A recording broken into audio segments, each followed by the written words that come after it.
If you've been enjoying our podcast as much as we have, here's your chance. Here's your chance to help make that happen.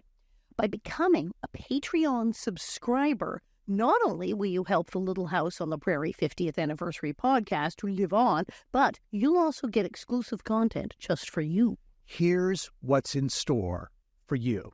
Join monthly Q&A sessions where you can ask us about anything. Whether it's about our work, personal interests, or advice on your own projects, we're here to connect and share. Enjoy unique content created specifically for Patreon subscribers, including bonus segments from our shows. You'll have a say in what we create, and you'll have a voice in future content. Benefit from exclusive discounts on merchandise and entries into special giveaways. It's our way of saying thank you for your support. Receive personalized shout-outs in videos, podcasts, or social media posts. Because your support on Patreon allows us to dedicate more resources to creating the content that you love. You could join the Little House 50th Anniversary podcast community on Patreon and become a Prairie patron for just $5 a month. We thank you so much for your continued support, and we cannot wait to share our ongoing journey with you on Patreon. Stay tuned for our launch date. We are extremely grateful for the support of VisitSimiValley.com and the city of Simi Valley's belief in Little House on the Prairie and their support of the Little House 50th Anniversary podcast. Discover the charm of Simi Valley, California, the home of the prairie. Visit Simi Valley, where adventure meets history and the spirit of the prairie comes alive. Explore the Ronald Reagan Presidential Library, step aboard Air Force One, enjoy stunning hikes, and savor delicious local cuisine. Whether you're here for a weekend getaway or a family vacation, Simi Valley offers something for everyone and is only 30 minutes from Los Angeles. Plan your visit today and experience the best of Simi Valley. Go to visitsimivalley.com for more details. Your adventure awaits in Simi Valley. Well, hello, bonnet heads. Thank you so much for being here. I'm Pamela Bob, your host, the star and creator of Livin' on a Prairie. That's right, living on a prairie. Should I repeat it again? Living on a prairie, people. Say it again. And I'm here with our beloved prairie bitch, Alison Arngrom. And as always, our beloved #imaginary boyfriend, Dean Butler. Am I beloved, Pamela? Am I beloved? Are you kidding me? Is that a legitimate question? I just thought I'd throw that in there just because, because beloved, I mean, that's an important word. Dean, beloved. I can say with absolute certainty, can't you, Alison, that you are absolutely 1,000% beloved. You still make the ladies blush, Butler. Mm-hmm. Wow, that's very. Boy, talk about groveling for it. So sorry, no, I didn't need to do that. Wait, am I beloved? What am I going to say? No, actually, I lied. You're right. No, yeah, you're a lowlife. Why do we deal with you? Yeah. So anyway, what's been going? Well, so you're in New Hampshire. So I'm in my final week in New Hampshire, which is really sad because it's been so wonderful. I'm up at Peterborough, New Hampshire, at the Peterborough Players, a very beloved historic theater. Another beloved. Here. Are they really beloved? It is. No, it really is, though. It really, really is. This is a little theater out in the country, but it's almost 100 years old. It has so much history. Huge stars have performed here and gone on to fame. And it's just a real honor to be back here. And I've worked off and on here for like the past 25 years, since like 1998. Oh, that's fantastic. And I got married here, actually, even. So yeah, it's a very, very special place. I'm so happy to be back here this summer. And we are finishing up our run of the 25th annual Putnam County Spelling Bee. I'm having the time of my life. It's the most amazing cast. We're having so much fun. And it's too short of a run. It's very, very sad. That's awesome. But yeah, so I'm here in nature and loving it. So that's where I've been recording from. You guys, Alison, you're back from P-Town. Do you get a break now? Please, I mean, are you I sleeping? was barely back. I had just got played, and I had to turn around. I didn't tell you guys. Have I told you that I'm involved in like weird old timey radio shows? Oh no! I Odd, love hobby that. things that Allison does. Like yet another insane thing. Some time ago, I got entangled up with Spurred Back, and I can't remember Society for the Preservation of blah blah blah radio drama, and the guys from Spurred Back, they do a lot of stuff. And there's this guy, Greg Oppenheimer, is the son of Jess Oppenheimer, who wrote "I Love Lucy." It's starting in the radio, and he wrote a book about his dad, and blah blah blah. And he produces a lot of these things where we have get-togethers. I did a thing, San Diego Coast. I don't remember how we were a few years ago. And we a bunch of some very famous people got together, and we recreated Burns and Allen and the Shadow. I was going to say, are you doing Burns and Allen? Microphones and the thing. And they found out I could do a absolute kick-ass Gracie Allen, and I have been their little friend ever since. So Greg said, hey, I'm doing a whole thing called Laughter on the Air, which is the story of how his dad met Lucille Ball, how he started in radio in like the 30s and 40s, and then wound up meeting Lucille Ball when she was doing My Favorite Husband, and wrote an episode, and she went, this is different. This is a completely different character and funny. Why aren't we doing this? And it eventually became I Love Lucy. Wow. The rest is history. It's a great show. But in it, his whole story of working with all the radio, so complete with, and then when Gracie Allen and George Burns and all the sketches. So the other day, we had fake microphones. We didn't have the real ones because we're just in a little theater space with the group. I was Gracie Allen. I was Portland Hoffa. I was Baby Snooks. Yes, the Fanny Bryce character. The guy's mother, Katie the maid, somebody named it. Everybody was like 6 people, but I did Gracie Allen and Baby, and I killed it with Baby Snooks. I'm just saying. We had all these people. We had Bob Nagel and Phil Proctor. You guys know Firesign Theater from the 70s? Do you remember way back? I know the name of that. Yes, of course. Firesign Theater, and they continued for many, many, many, many years performing live, and they put out an album just a couple of years ago. But these 4 guys were gigantic. I turned on to them as a kid. I was obsessed with Firesign Theater.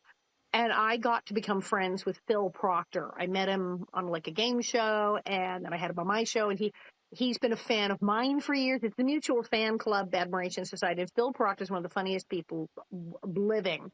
And he was there, and I always am excited when Phil's there. And he was Chico Marx and Harry Ackerman and a bunch of it. It was insane.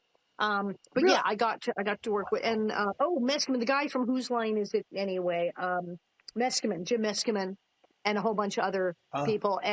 But I got to work with Phil Proctor, and I got to go up to the mic and go, "Oh, George, I don't know what you're so upset about the." But I really like Baby Snooks. Baby Snooks singing "My Country 'Tis of Thee" to be annoying. My country 'tis of thee. So, yeah, I was just like, wow. Allison, did you ever actively like try to do voiceover work, like how your mom used to do? Yes, I had a voiceover agent for a while. I had a tape and everything. It's a voiceover.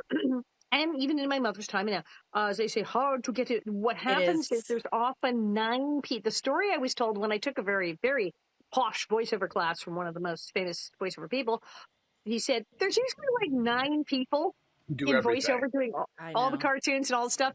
And we kind of wait till one of them dies or retires. And it's like, what? And they said, it's so hard to break into. And then the celebrity thing where huge movie stars do many of the car commercials and the voiceover. So, even the movies now, they used to want the voices to be anonymous for all the Disney films and all the animated because they didn't want them recognizable. They wanted them to be that character, and now it's the polar opposite. And in my mother's day, it was marketability. My mother was in radio, much like these people. She was in radio. And then when she got the first Family gig, the famous first Family album, over the Kennedys. Yes. My mother was Caroline and John. And that's her in the picture in front of the wedding thing. And after that, she could be anybody she wanted. They're like, come to please do all our cartoons. So she was one, when they say there were 9, she was one of the 9 people for several years. She was one of those people. Probably one of the 2 women in voiceover. Right. You had like June Foray and another, and then I think those are the 2 I've ever heard of. Your mother and June Foray. Yeah, and then there was Billy, Rudolph the Red-Nosed Reindeer. Billy, somebody. She was delightful, and she did everybody. And my mom was friends with all these people, and that was when I was a kid. mother would show me this Christmas card, and she'd hold up the Christmas card and go, "This Christmas card is from Rudolph the Red-Nosed Reindeer." That's so cool. God, And what she a was a childhood, lion. Allison. Flipped me out. I was like a little, like 7. So The cool. Red-Nosed Reindeer sending us Christmas cards. Now, Dean, when you were growing up, Dean, was this even on your radar of knowing, hey, voiceover work or? Oh, I've always loved the idea of being, of doing this. I think my first time in front of a microphone was announcing varsity basketball games at my high school, and I absolutely loved that. No, it's great fun. So as I've produced through the years, whenever I have the chance to hire myself as the voiceover, I do. Well, you're so good at it. Well, you're so good at it. Well, it's funny because it hasn't been an easy path. It is a very challenging space to get into, but I think once if you get the chance to do it and you do it and you have fun, you want to keep doing it by any means you can. So I've just taken that path. This last weekend while I was home, I was actually stepping away from that part of my life, and it was more the gardener, farmer thing. We were planting trees and transplanting pots of stuff and doing all that. It was a weekend with shovels and clippers. At your house or the family property? Oh, no, at our house doing that just to sort of spruce things up. It's so satisfying to do that. I mean, if anybody who does any gardening, it's so fun to do that work and go out the next morning and see if it's grown. Yeah. Not only that, but just grounding yourself in the earth. They say it's so important. Take off your shoes and your socks. Get your feet in the grass, in the dirt. Well, I don't take my shoes off when I'm working in the dirt because I'm working with shovels and picks and stuff. I don't want to poke myself, but I do get dirt under the fingernails. No that counts. It's really important for physically, just for your mental and physical health. Yeah. So what are we doing today? We're doing today is the silliest of the silly. I don't think it's the silliest episode Little House on the Prairie has ever done, but I'd say it's in the top 10. Could be. I think it's in the top 10. I actually had a hoot watching it, but it is seriously silly. But first, from the studios of UBN Go in Burbank, California, this is the Little House on the Little House on the Prairie 50th anniversary podcast. Doo-doo.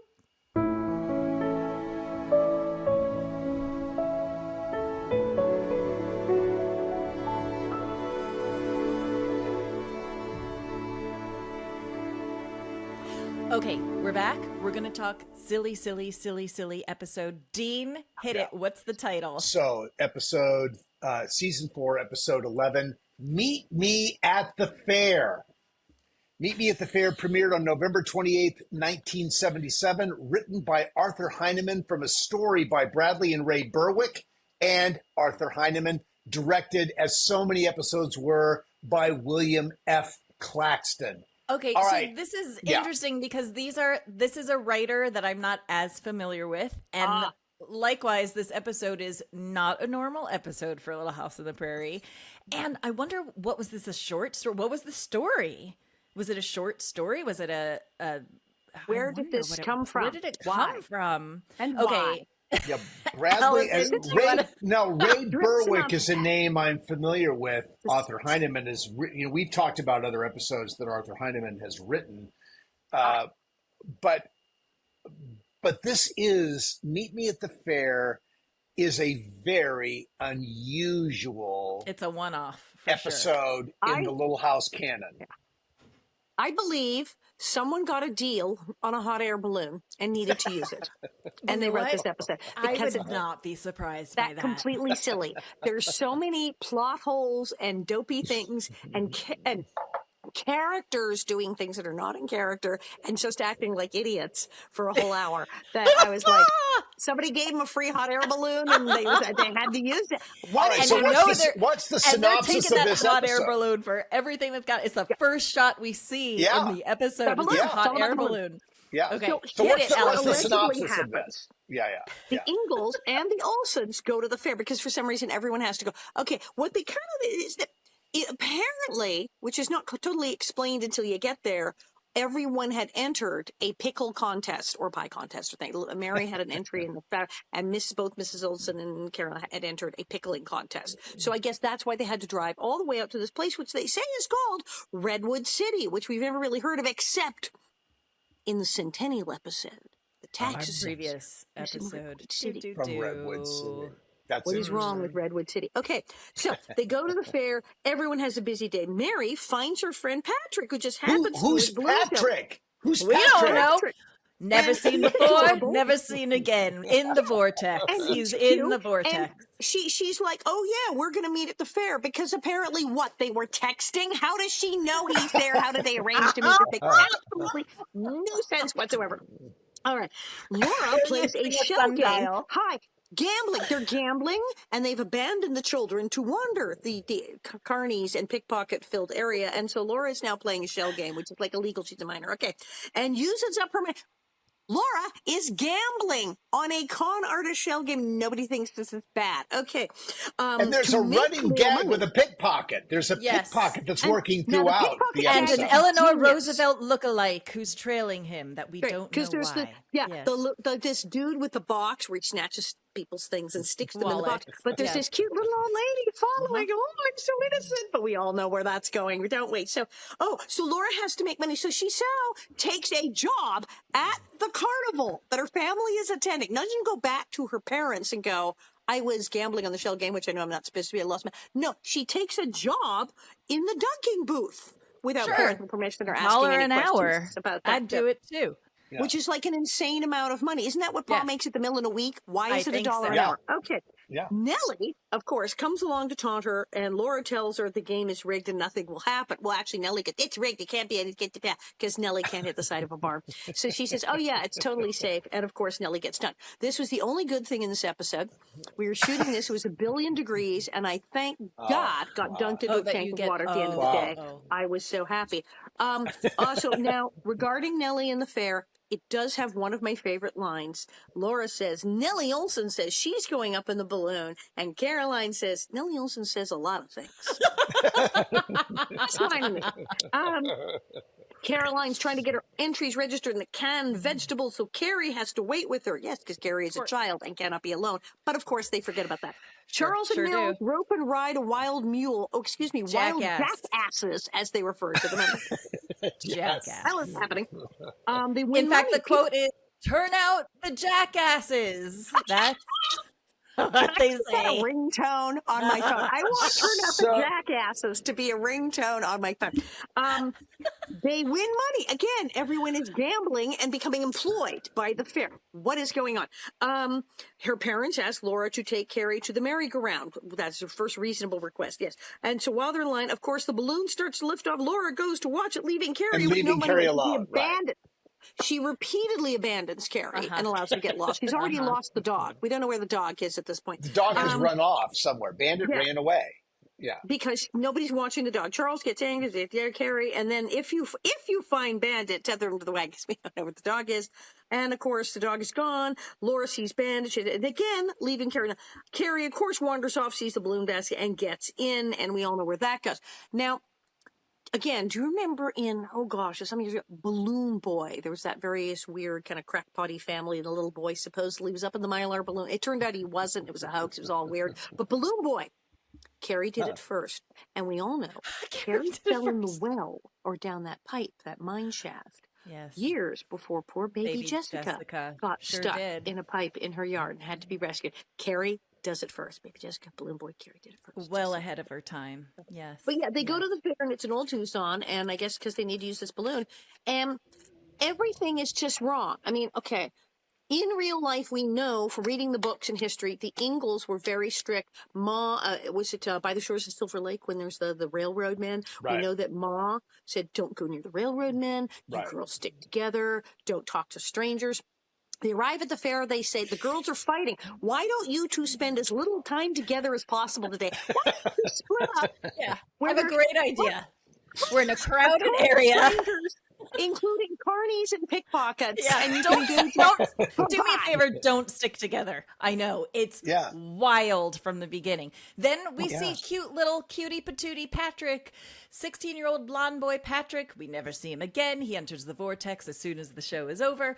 The vortex of people we've never ever see ever again. He and Mary have a little date going to the fair. Great. And then the balloon guy enters the picture. Now this one of the creepiest people ever on the show. Cass McCrae.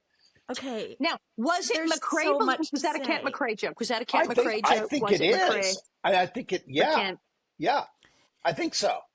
Gotta be. This balloon guy. There's so much wrong about what's happening with this balloon guy. First of all, he's super creepy. I am positive he has dead bodies chopped up in his barn somewhere. He's literally like Silence of the Lambs, weird, shady, icky, hitting on Mary so hard in the weirdest way. Hitting it's like, on Mary where's so your hard. intuition? Oh my God, where's Mary's intuition? Like, zero intuition whatsoever. Mary was goody. She had a date and dumps it, just like, who? What's her name again? Walked away from her date, who she agreed to go to the fair with, to this much older, the boy was age appropriate, Patrick. She is a minor, this much older guy with the weird Irish accent. Oh, yes, my pretty maid. Oh, yeah. What the hell, my precious? He's like the creepy. And to leave with this adult man and go hang out, who's treating her date like crap, who's also dressed like a cosplay carny person. It's like he reminds me of those guys that you see that work at the Renaissance fairs who like believe that they're actually the Green Knight and like who get all the ladies because like the fantasy is hardcore, but the second they leave the fair, they're just like some idiot in a knight outfit. This guy is like the worst kind of carny, like Renaissance fair dude you will ever see ever. He's so creepy. For the record, Mr. Creepy, incredibly creepy cat was played by an actor named Dick DeQuoit, or Coit, C-O-I-T, DeQuoit, who apparently is alive and well and living in Burbank. Don't know, trying to track him down. Did he do anything else? Yes, he was in a bunch of stuff, and he seems to have been married to the same woman for thousands of years. He's a really nice guy. Go figure. And poor little Patrick, just for the record, was played by a marvelous actor, Mr. Michael Morgan, who was the son of stuntman Bob Morgan and Yvonne DiCarlo. Oh, yes, for God's Mrs. sake. Lily Munster. Actress Yvonne DiCarlo, Lily Munster, and movie star, and her husband Bob Morgan, famous stuntman who was in many westerns. They had this boy, Michael Morgan. He tragically died at age 39 of a stroke, of a freak stroke, leaving his brother and his mother, and Yvonne DiCarlo never recovered and died of a stroke herself less than a year later. So poor little Michael Morgan Patrick is a horrible, horrible, tragic story. He died very young. And but the horrible guy is still alive and is apparently a nice guy in real life. So I guess horrible guy is still alive. Damn it. Apparently, I don't know. Okay, let's take it back for a second. So we're at this random carnival fair. We don't know how, why, where. They're just there. Everyone's there. Also, imagine at that time going to something like that. I'm sure it was like the event of the decade for them. How often do they get to see any of this stuff or be around? The bands are playing, the clown is marching, and all of this. Yeah, all of it. And Hall said, "You ever been in a balloon?" Oh, never. I've never been. They've never seen a hot air balloon. Never seen one. No, of course they haven't. So Ma has the brilliant idea of let's separate the girls. That'll be a good idea. So the girls go on their own way. Then we see the balloon guy, total creepy, creepoid, weird, carny guy. So Mary is already, I'm just kind of like, Mary, what are you doing? What are you doing? What are you doing? Then we go to the jackasses where there is so much going on at this carnival. They're let out the jackasses. Let out the jackasses. Nels, what I want to know, Nels ends up winning. It is funny seeing Nels try to backwards get on the jackasses as he's so good at that. Charles is pulling him through the And the delight that Charles has of being like, you won. I want to know, did Charles and Nels split that $50? Because Charles had a lot to do with him winning. They were a team Charles together, had right? everything to do with him. Yes. And Charles needs the $25. Nels does not. I would hope that Charles left that fair with some money. That is never discussed, ever. Richard Bull, always brilliant at comedy, and when they let Richard Bull do was so physical funny. comedy, that with the tug of war thing in the fair, that when we had the and writing a jackass, genius, because he was always so proper and staid, and so when he goes nuts and is riding a donkey backwards, it's like he's so good at this. And you want him to win. The exact phrase is "turn out the jackass." Turn out I'm the making jackass. into a ringtone on my phone because Like merch. That's a T-shirt. Okay, here's the next thing I want to know. Okay. So Laura goes to play the game at the carnival, and she's putting down dime gambling. After dime, and I am thinking, this family doesn't have a penny to their name. Starving. Where is she getting 5 dimes from? Where? Didn't she win it from the gambling? But didn't Pa give them both 50 cents before they took off on this adventure? Where did he get 50 cents? I think they were in the wagon, and Pa day. gave them, for the whole day, he gave them each 50 cents, which is a lot of money for them. Yeah. So much money. At the mill, like, I made $1.50. It's like a week, and he's giving the 50 because the prices are all off.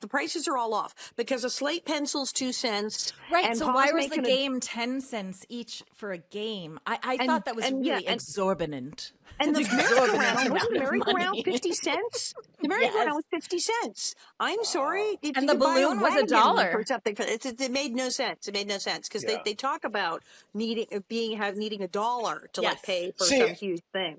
I think that I don't think that and Michael, who rewrote all these things, we've all found throughout the series that these kinds of details about pricing and that kind of thing specifically, it's all relative.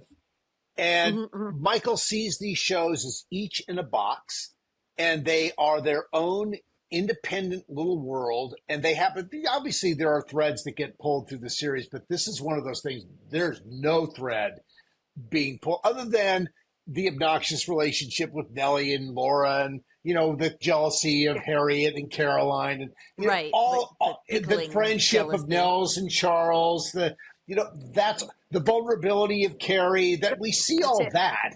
But I think that Michael his reasoning was, no, this has to work in its own logic, in its own context. And we don't have to own any of this. Nope, it's comedic relief, like a for TV comedic effect, movie. and that's it. Yeah. It's a little TV movie with these characters completely divorced from everything. Because otherwise you'd go, why? People are doing things that are not in character. People are behaving very badly.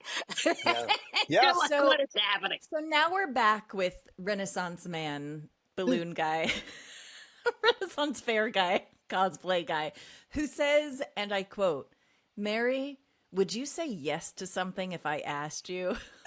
What the actual F? Like, what? Like, would you say yes to something if I asked you? I wonder how this story came together. It's episode 11 of season 4. I'm just sort of wondering what the state of things was at that moment in time. I mean, Alison, you were there. I mean, I don't. Right. This is actually what I was thinking. What was the actual awareness at this time? I'm not sure, because sometimes there are episodes, no criticism, this is how TV works, where an episode was a bonanza episode, and Michael took it and recycled it. Now, usually he recycled it very well and would write the B plot line, the subplot, totally about something happening in Little House World. So even people went, I think I saw this on Bonanza, but then there'd be a whole section that you didn't even write it. This really, when I watch it, feels like something somebody wrote for a different show that got repurposed for us because we had a deal on a hot air balloon. That's what it feels like. Now, Bob asked a question when I started telling about this episode. He goes, "Oh, Arizona," because Bob remembers that indeed There was an incident early in the show. As we know, there were several divorces, Michael and crew members who then married the women that they were dating. And that happened. It was multiple people. And that it had to do, there was a lot of people going on location. Okay, I don't know. It's it's the Coldplay concert thing with the guy. Things happen. God. And there was like an incident. People got caught in Arizona. I remember, and I talked about it in my book. There was an episode in Arizona that I wasn't actually in, but at the last minute was called to come be in and just kind of be in a scene and do very, very little. Because unfortunately, it just so happened that the person who was my stand-in, who needed to be able to work that week to be in Arizona for other reasons, and I got paid basically a week's pay to not do much, so somebody could have somebody there. Hollywood, these things happen. Little scandal on the prairie. Wow. When I started telling Bob about this episode, he looked at me because remember he didn't grow up on the show. He's seen a few episodes. He looked at me and was like, "This sounds weird." He goes, "Did they shoot this because they all had to go to Arizona to be with their girlfriends or something?" Terrible question. But I don't know. Like I said, I still think they got a discount on the balloon. I don't know what the hell is going on. I don't know. I know we had a contract, I believe, to shoot so many episodes at Old Tucson. We'd made some kind of deal. Oh. And we did shoot so many episodes at Old Tucson and so many in Sonora and maybe it was like, oh, and we have a balloon. And there's this episode about a hot air balloon that was really great when they did it on it. I don't know because there's so many out of character things and it's a standalone. It doesn't relate to anything else. And it's kind of all about how can we use this balloon, that there is something hinky about the whole thing. I was just happy they let me get in the water. They let me get in the water after all that. Yeah, right. No, it is odd because we spend a lot of time on the podcast talking about episodes that have deeper meaning, that have right. What is our takeaway social, from this? Don't go to a fair in Redwood City. I don't know. That's it. It's Do not so talk weird. to strangers. Let's take a quick break and Okay, come I'm back. trying. My head I'm hurts dying. from wrapping my brain around this one. All right, we will be right back. Let's all breathe. Yes. When you visit Simi Valley, California, you're stepping into the pages of history.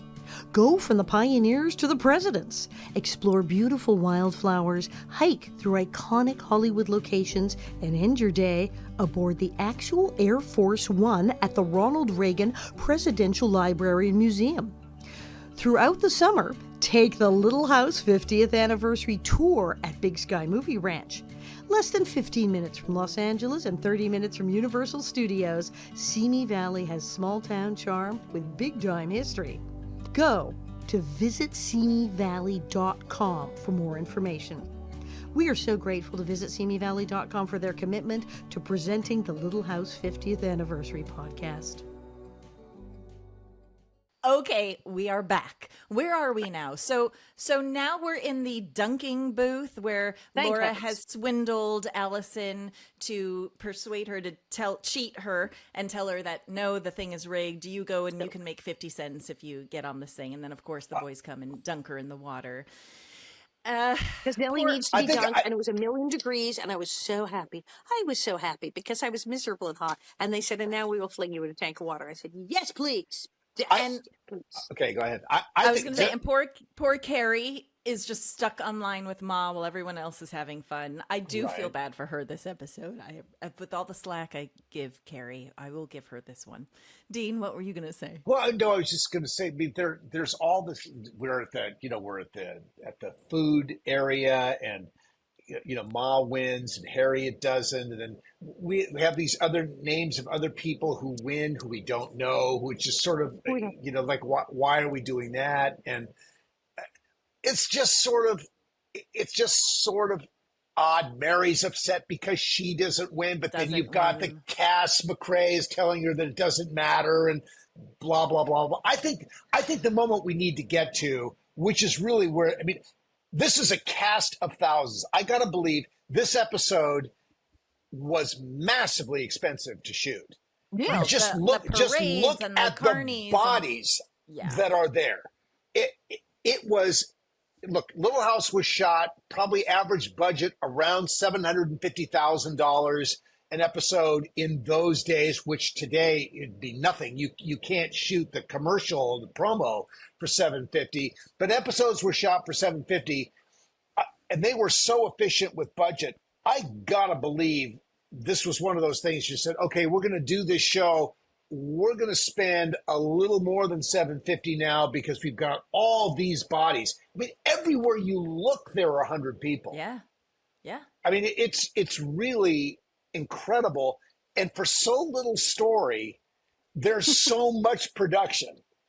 And balloons and fire. And the balloons. All right, so let's get to, because I think the visual thing that sort of that moment that Michael works for, that Bill Claxton worked for, is that Carrie in the balloon moment. Yes. But maybe there's something that precedes that. Okay, go ahead. There are two things that precede that. First is, yes, Mary does lose the, what is it, needlepoint? The needlepoint competition. Okay. And Carney, crazy Renaissance fair guy, Creeper, Hannibal Lecter says to her, I'll make it up to you. And this is something else. And he goes, now come on, let's have some lunch. And I thought, yeah, with fava beans and a nice Chianti. Because you are about to chop her up into pieces and like wear her flesh as your skin. And don't they walk out of that scene? He's got his arm around her, sort of like, it's like, wow. This is so not the Little House world. And he also then makes her go onto the balloon, right? I mean, this is like... Oh, that's right. Okay, like the balloon, right. Narcissistic abuse 101, right? This guy is a total psychopath, where he forces her onto the balloon. Right. She does not want to go. He does not give her a choice. She gets on the balloon, and then when she gets off the balloon and her parents are like, you didn't ask us, how dare you? Like, why didn't you say no? And he manipulates it so that she feels that it was her choice as opposed to him forcing her on. And then that's how narcissistic abuser he is, that then Pa ends up apologizing to him about her going up in the balloon. Like, the whole thing is so twisted and awful. This guy is a malignant narcissist serial killer. I'm convinced. He wants to get her alone in the balloon. He has like a stupid sword collection at his cabin. Like, he thinks he's cool. Meanwhile, in the basement, there are dead bodies everywhere. I'm convinced of it. Yeah. I mean, as you watch this, you just sort of feel like, what jumping the shark moment is next? Because it does, and that's so unusual. That's so unusual. I mean, I think this episode may be more bizarre than For the Love of Blanche. No, which is nothing's more bizarre than The Love of Blanche, but it is definitely in the top. I'd say top 5 to 10. Yes, for sure. When Mary loses, she gets really mad. When did Mary become a sore loser? Mary, right, exactly. Very upset. What would her mother say? Mother would say, it was written that way. Go it before it was written that way. Why are you so? They would have a fit. She said she's a sore loser all of a sudden. I know. And it's then, very weird. Guy wants her alone in the balloon. So I know.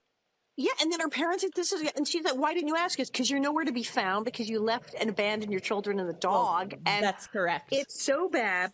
And then, of course, it all leads up to Carrie. Now we have to remember, though, okay, Patrick, who does the thing of holding the rope to save her, but it's his fault, because in a fit of jealous pique, he goes nuts and goes, hell with this thing, and chops off the rope and says, screw it, I'll screw up his balloon. Yeah, except he doesn't realize that Carrie's in it. And the second he sees her Pinto realizes this. Let me also add that the precursor to the balloon is also, no one wants to frickin' take care of Carrie, so they make Laura do it, who also doesn't want to frickin' take care of Carrie, and leaves her alone. She leaves like the 5-year-old alone in the middle of a carnival with hundreds of people around. A sketchy character.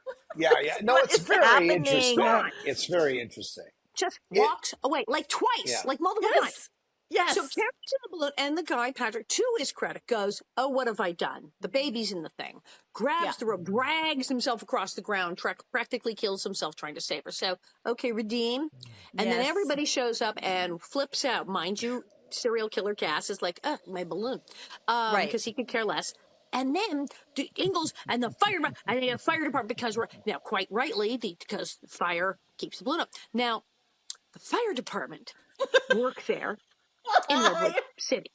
They are the fire department at this fair, no doubt, all the time. They have seen a hot air balloon before. They are quite aware that hot air makes it rise and that there's a fire on the balloon. The fire department knows this. The fire department probably approved the balloon or helped issue the permit for it or whatever they did back then. If they do permits, yes. Pa, who has in the episode said he has never seen a hot air balloon or been up at one, who just returned that morning from the farm, turned to the fire chief and says, "You should spray water on the fire in the balloon so it'll come down." Because why is he having? Because he thinks he knows more about hot air balloons than the freaking fire chief who works there. The guy who just showed up there goes now just directs the fire department, who had to have turned around and gone, "Yeah, no shit, Sherlock. What this year? Who is this guy?" He's ordering the fire department to put out the fire to bring the balloon down. Yeah, no, really? Thank you, guy who just showed up this morning and has never seen a hot air balloon before. What is that? Again, it was written that way. It was written that way. And they need to get the balloon down. I mean, again, these are things that are expedient in the moment. So did this come to you as you're watching this, or was this something you processed later? I was falling off the couch. Now I realized what they were doing was it's voice of the audience, because we're watching the fire. Oh no, how will they do that? And so he's doing But Mr. the fire chief Interlocutor could have narrator. said that to Charles. Right. They could have said, "We're going to put water on that fire because that's how you get a balloon down."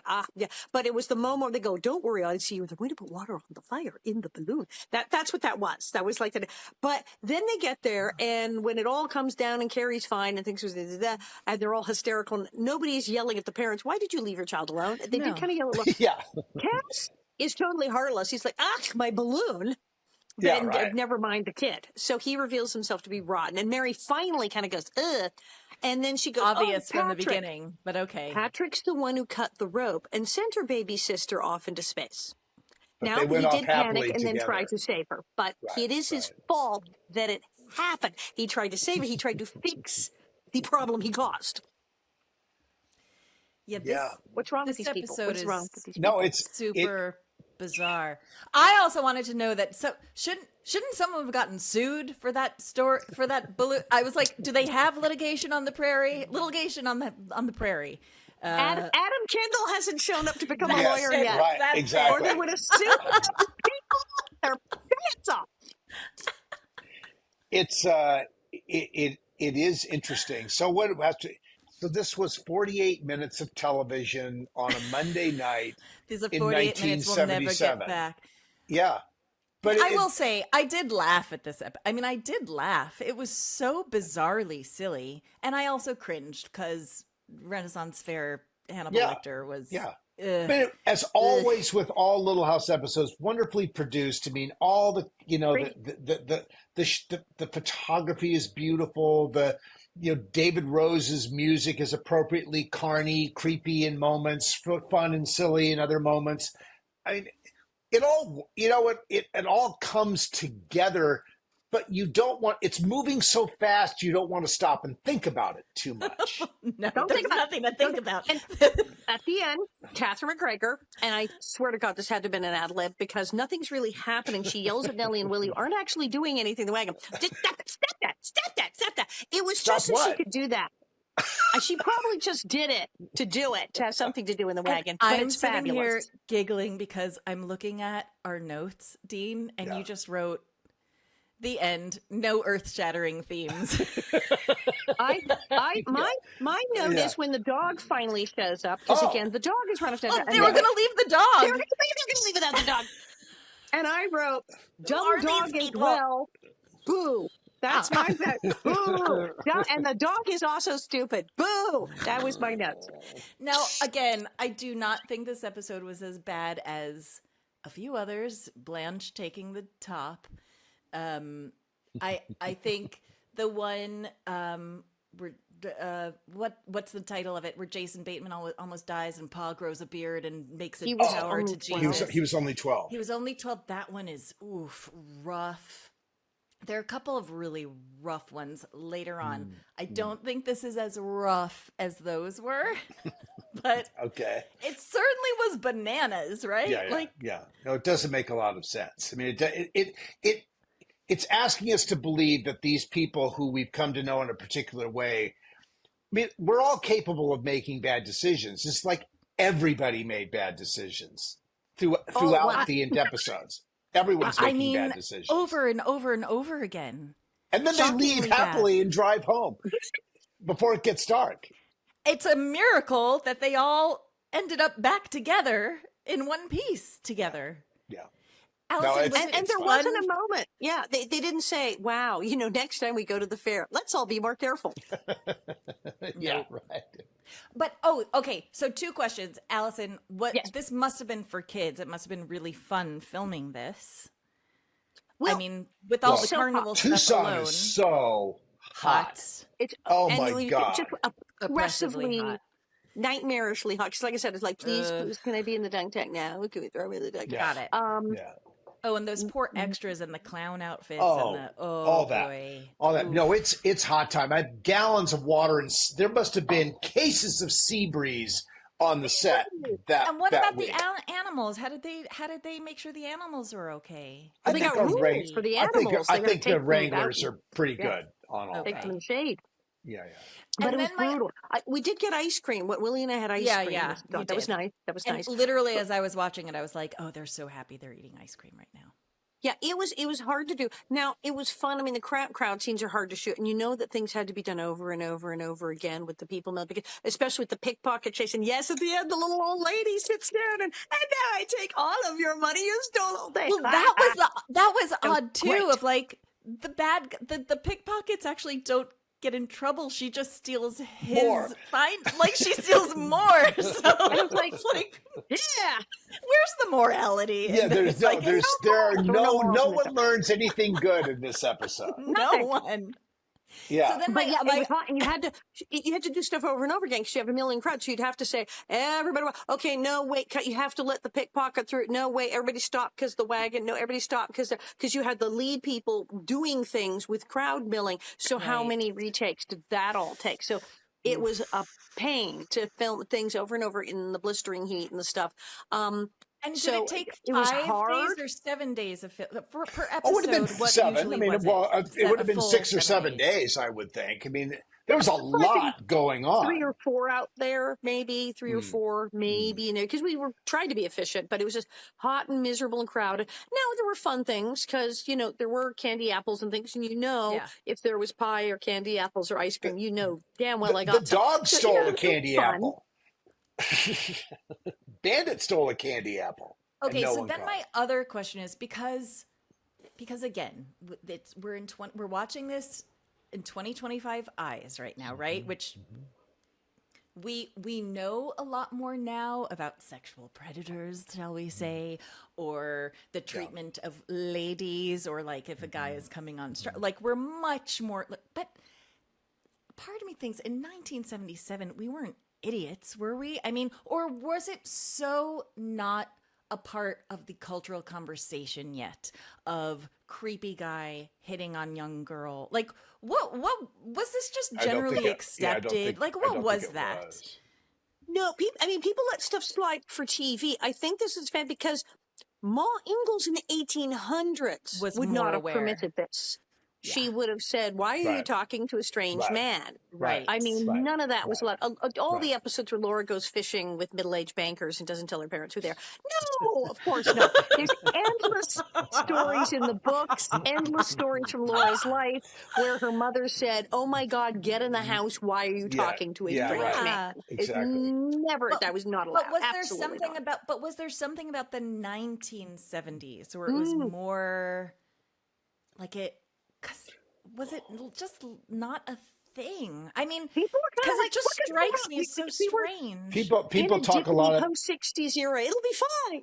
Yeah. Well, I think there's some of that. I think there, 1970s second wave feminism. Yeah. Maybe young girls need to be able to be a little bit. Girls just want to have fun. Pre Cyndi Lauper I singing know, but I about just it. wanted to yell to Mary, like, Mary, you're allowed to say no. You're allowed Yeah, to right. say no to Denial. someone. There was also a terrible denial in TV, because other TV shows did it too, where the children went prancing off into the ether, and you're like, what? Because in the 70s, okay, like the 77, we're talking about Hillside Strangler. That happened. Bianco and Right. Bodo. And I know because we had a 7-Eleven that was super close to our apartment in Hollywood. And I remember walking down there alone or with a girlfriend to get fudgesicles. And then we kind of stopped doing that because there was a woman who was almost taken down the street from us. Yeah. Not so Yeah. much. And there were several serial killers that were on the news. I mean, yeah. That happened where people were being serial killers. Right, there was the height of serial killer land was the 70s, where women were snatched off corners. So people knew that, and it wasn't so. But there was a fantasy denial of everyone wanted the 70s and the 1870s and Opie and Andy Griffith to have been another time where nothing bad happened, even though they bloody well knew better. And they tried to tell themselves, "Oh, look, see, they're on the prairie at the fair at the Balloon. There's no Hillside Strangler. There's none of that is happening. We can, it's fine." And of course, it wasn't really. This Right. was. And of course, Go ahead. No, I was going to say, and of course, watching this as a girl, you're not thinking any of those things. You're thinking, "Oh, look, they get to be on a balloon. Like, this is a fun." But now, as an adult watching, I'm like, he's forcing her on this hot air balloon alone with him. He could do anything to her up there, and she Pamela, could and I know Pamela is the mother of a young daughter. Throughout our time doing this, you are very sensitive to those kinds of issues. I mean, good for you. But I wasn't as a girl. No, of course not. Ma and Pa were not being helicopter parents. No. At that point. Yes. There's a part of me that's like, damn it, I wish, and Alison, you're a big part of this, of like being consciously aware of bad guys out there, right? And having and needing to be aware of it. And I do miss watching this show with that sense of pure innocence, because I watch it now and I am jaded, right? Like I still love the show and I still get the lessons that they, the purity of the lessons that they're the best learning. lessons, certainly. The best lessons, but it is hard for me to watch this now and go, "Oh, that guy could do anything to her in that balloon." Like, what is she doing with this guy? Like, he's a serial killer, clearly, right? Why? And I have to think that there were grown-ups, like grown-up, older people who watched it then. And while the kids were going, "Look at the cute boy, and look at the balloon," went, "Yeah, right. Not on your life, kid." Who were watching it went, "Yeah, she's going with the strange man that she doesn't know in a balloon." Yeah, that's not happening. There have been grown people that watched it and went, no. I think we have covered this ground. I think we have appropriately or fully stated our concerns about Meet Me at the Fair. We're not going to Redwood City again anytime soon. No. But everyone survived. Everyone lived to tell the tale. Carnival. Do not leave your children unattended at a carnival and tell them to split up. Don't. Just don't leave your children. That's, you know what? That's the takeaway from this episode. There you go. There you go. They got lucky and nothing happened. Yeah, this is a horror story and they got out alive. That's it. That was the true story. Accident with the balloon. What if they hadn't gotten Carrie down? I mean, it's like, And if there are any, look, I think if there are any, if people watch this and say, "Oh, you guys have got this completely wrong," there's a whole other side of it. I mean, I'd love to hear what it is. We want to hear from you, people. Please tell us if we're missing something here.